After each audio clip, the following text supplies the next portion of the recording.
everyone, welcome to the socials of 94.3 Radio 1. This is your host Ainish, and today I have a very dynamic duo in our studios. Now, to be honest, their songs play quite a lot on our station, and everyone on 94.3 appreciates it. But today they are here to talk about their debut in the South industry and also about a Bollywood release. All about it, we are going to have the conversation, and that's none other than Clinton Serejo and Bianca Gomes of the Shor Police. Welcome, Clinton and Bianca, to our studios. Hey, thank you so much for having us. Yes, it's such a pleasure to be here. Thank you so much. I just want to ask you, first of all, congratulations on the debut in the South industry. I know you've sung songs before, but this is the first time you're composing music. That's right. I want to know that what drew you to Subham, and also what was the opportunity like to work with Samantha Prabhu's first, production into the industry. So, what about it? I think it was amazing because we couldn't have had a better producer to start with than Samantha herself, and we hope that's going to be one of many because it's been really well received by the public. The film is such a beautiful film, and we had a great time working with the entire team.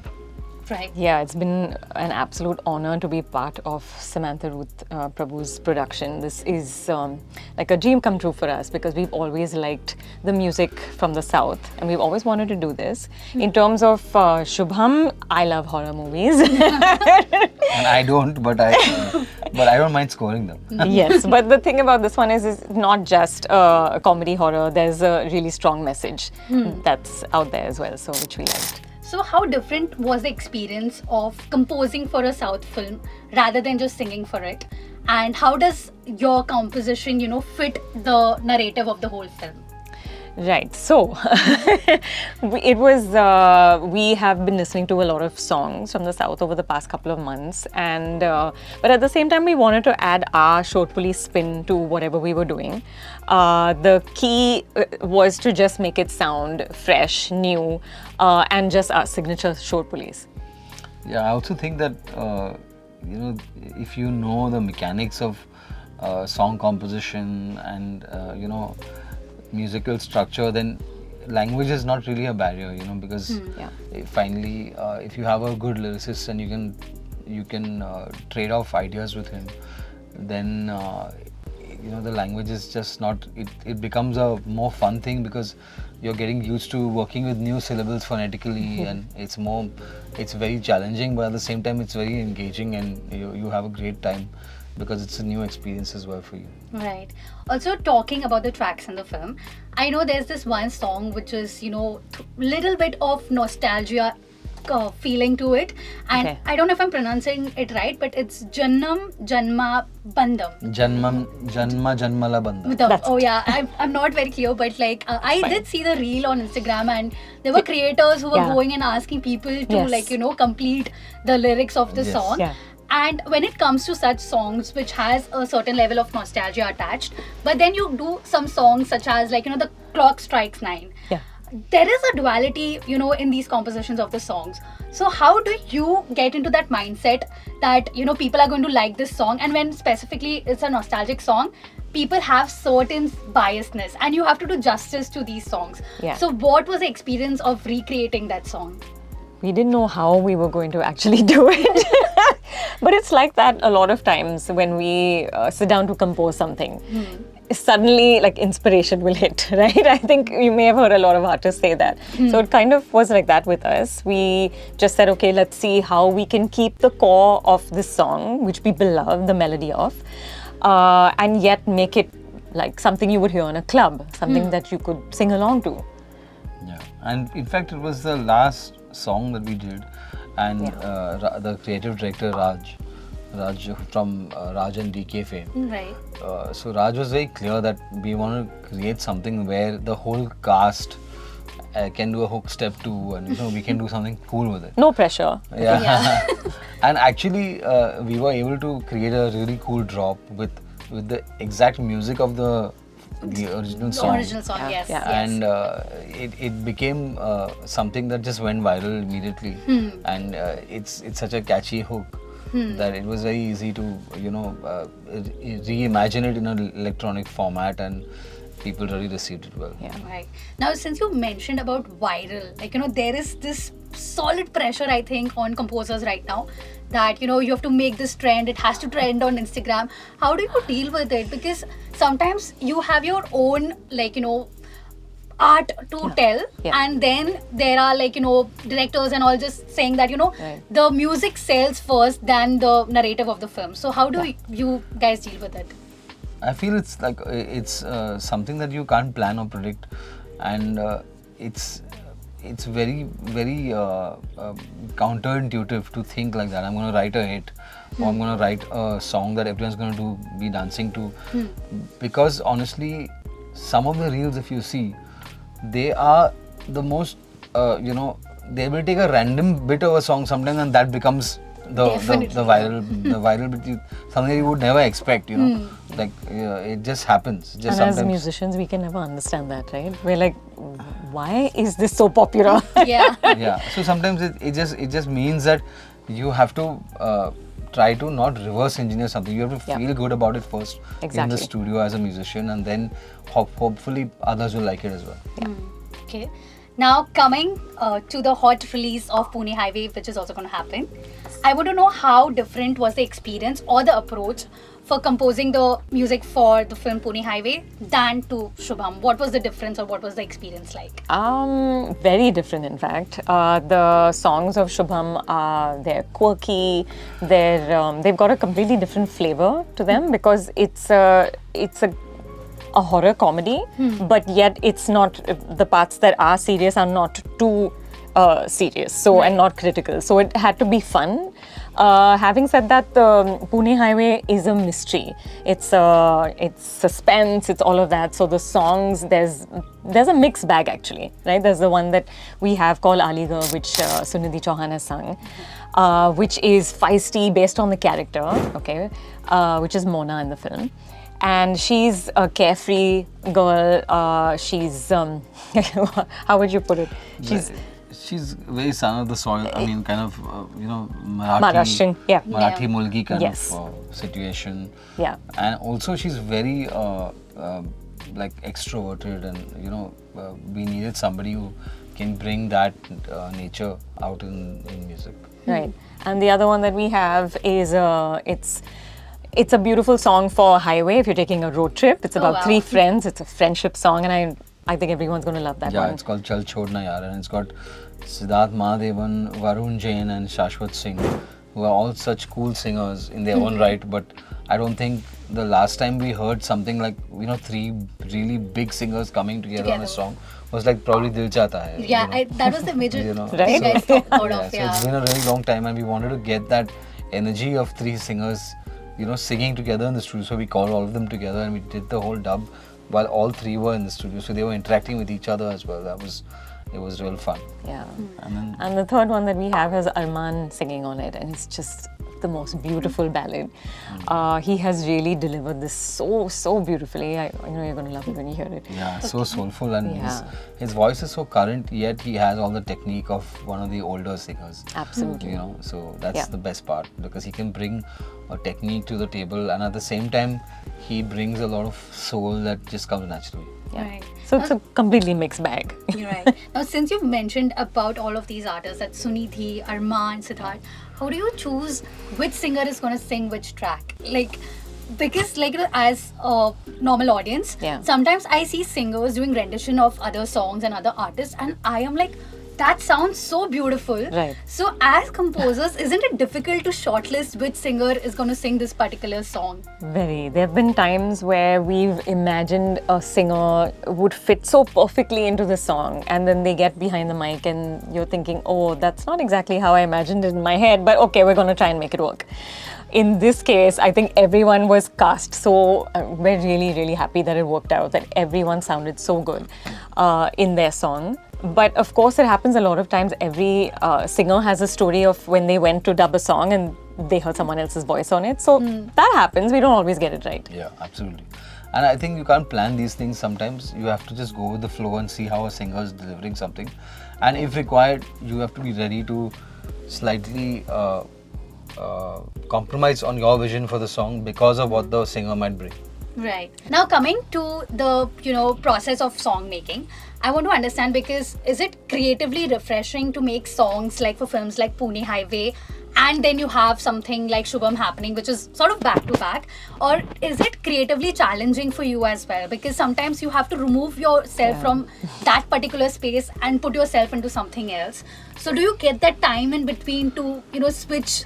I think you're pro. Clinton is a pro at that with like 20 years of advertising. To some extent, sometimes when we first started working together, she couldn't figure out how like so many different things we have to do in one day.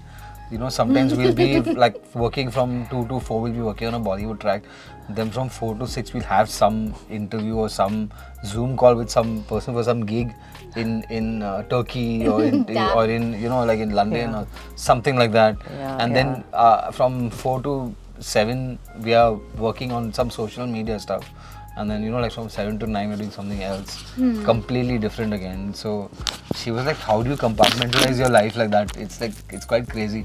But also, I think that having said that, these films have released back to back. But we had a lot of time to compose them. I think we actually worked on Pune Highway first, even though Shubham released first. Yeah. But we worked on Pune Highway before that. Pune Highway was done over time because we had a good period of 1.5 to 2 years to work on it.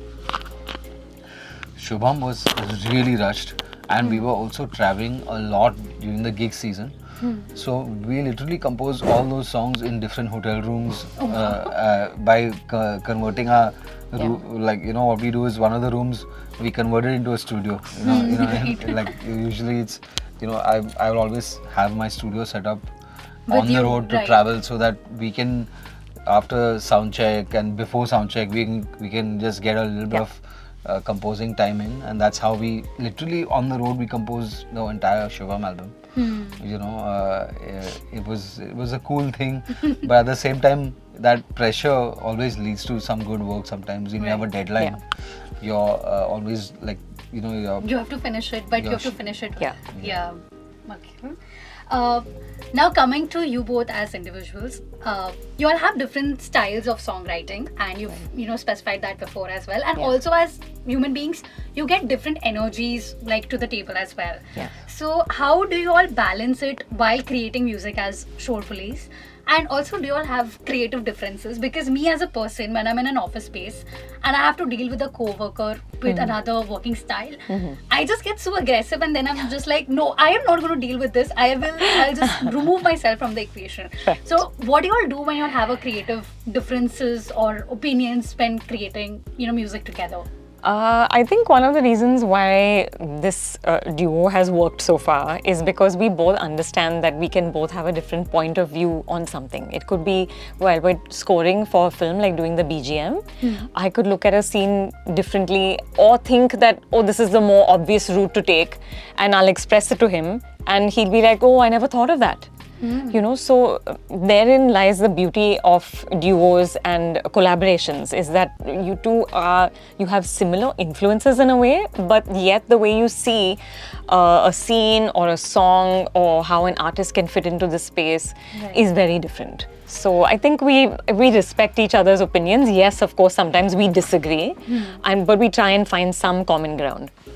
Yeah, and it's taken us a while, I guess, to arrive at that, right? It didn't really come the first time, and there's a lot of ego also that you have to battle sometimes, because let's say, for example, I've been doing this as a solo composer for so many years, and there's a reason why I have to analyze why did I invite her into that space. It's because she brings a fresh perspective that sometimes I don't think of. So you have to examine your ego sometimes. You have to realize how much of this is me putting the music first, and how much of this is putting me myself first.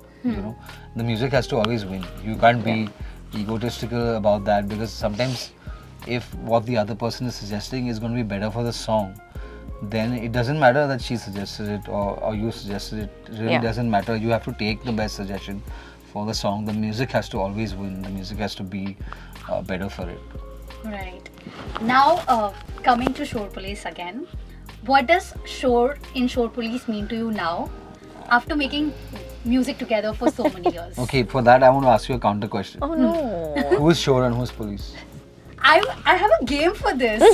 Oh, so we'll wait till later. Yeah, but I think you're sure. Thank you. Thank you. Thank you. That's the Yeah. unpopular You heard opinion, it. by the way. The But unpopular. is it?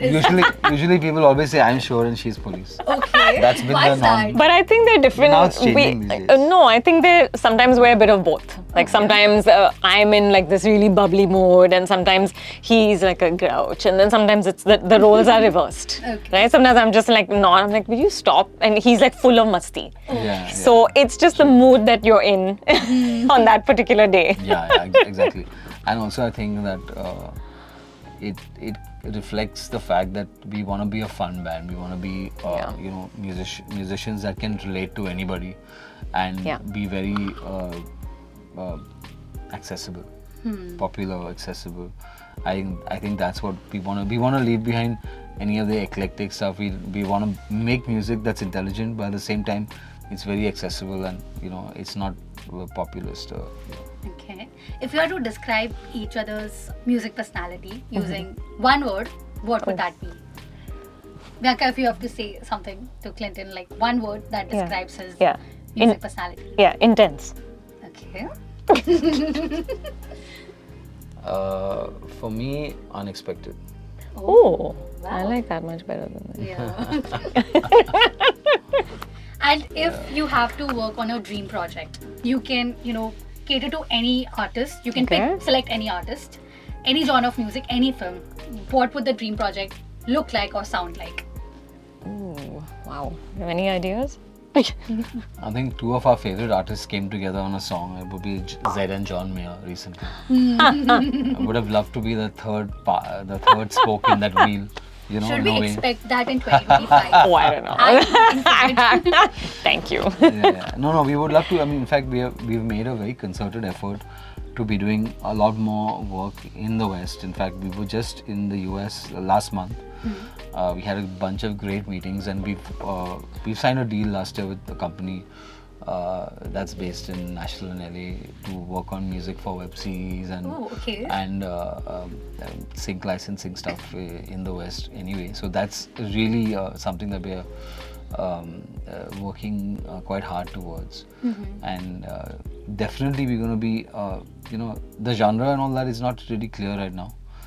But, I think for us it's just what we would see ourselves doing most is just, it can be any genre, like Clinton just said, whether it's folk and pop or it's it's just what we're influenced by at that time. It just has to be music that we're proud of. Yeah, and also influenced by the artists that we're collaborating with, and we're going to be seeing what doors are opening for us and how people are receiving the music, and then on that basis we'll double down on what we feel that is working well. Okay, and my last question to you is, what does the rest of 2025 look for Shor Police like? Are there any concerts? Are there any collaborations? Or any new music which is going to release that the audience must wait for? Very much in the live situation. We have been gigging a lot in we do private corporate events, private events a lot. We are planning on upping that a lot, but I don't know how much that's going to really reflect in terms of the public being able to see us. That is still a question mark. But we're definitely going to be performing a lot more destinations all over the world from this year and next year and everything. And plus, we want to, keep working in Bollywood, also probably releasing singles. There's a lot in the pipeline. Okay. But collaborations, Yes. we're definitely looking at that. I think music thrives on collaborations. Absolutely, or any I art agree. form just thrives on it. And that was Clinton and Bianca for us, only on 94.3 Radio 1. 94.3 Radio 1.